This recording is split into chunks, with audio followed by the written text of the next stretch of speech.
The first waves from the tsunami, you can see them now just hitting Hawaii at this hour. These are live pictures you're looking at from Diamond Head, Hawaii. Obviously, it is a little dark. It is 3:15 a.m.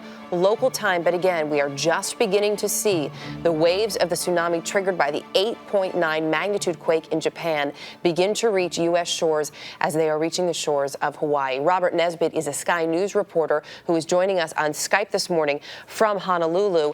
We spoke with the mayor of Honolulu a little bit earlier, Robert. He told us alerts started for residents around 10 p.m. Was that early enough to get everybody out of harm's way?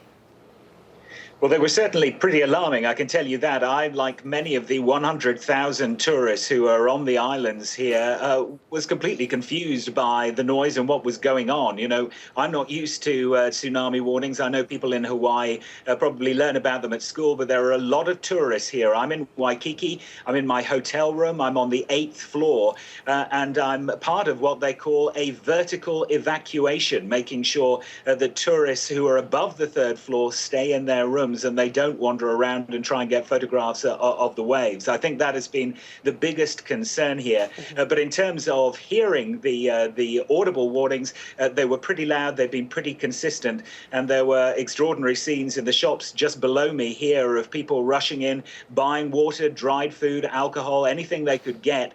So obviously people were concerned and they were taking it seriously. You mentioned that you're in a hotel and there's been a lot of focus on the tourists because it is, the mayor told us, anywhere between, I think, 85,000 and 120,000 tourists at any given time. How has the hotel responded? Are they bringing extra provisions to you?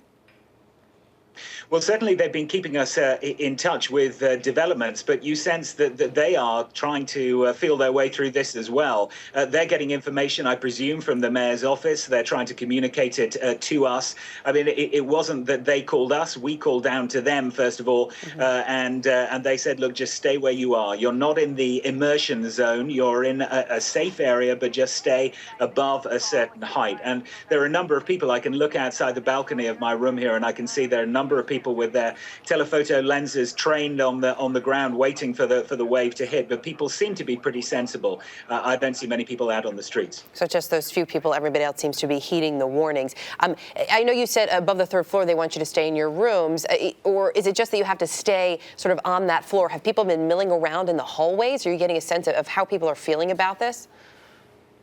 They certainly were earlier on, and there were a number of people out on the beach as well, you know, and I don't think everybody was taking it entirely seriously, but I think after a succession of warnings, and maybe, you know, people were crowding around television screens, you know, and I think that's when they got a sense of just the scale of what was going on in Japan, that this wasn't a joke. You know, there was a tsunami warning they heard last year in Hawaii after the Chilean earthquake in February, and that didn't really amount to much, and maybe that some people were thinking, well, you know, by the time it reaches us, it may have petered out. But I think there is a genuine concern here among many tourists that this is obviously a big event. They don't want to take any risks.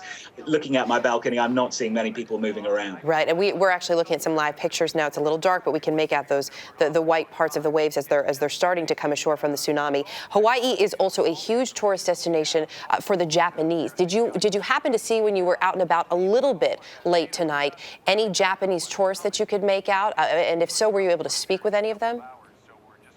You can't move without bumping into Japanese tourists here. They are everywhere, as are Japanese restaurants. I mean, it's obviously a very strong influence here. I didn't speak to any of them, but you could just imagine what it's been like for them because, you know, just a few minutes after the news started spreading around here, the mobile phone service basically went. So trying to get in touch with home, of course, must have been very difficult for many of them. Wi-Fi seems to be relatively solid in my hotel, at least, so I imagine many of them are trying to contact home that way, but trying to get lines out is very difficult to do. Have you been given any indication from either local authorities or from the hotel at what point you'll be allowed to move around freely and safely again?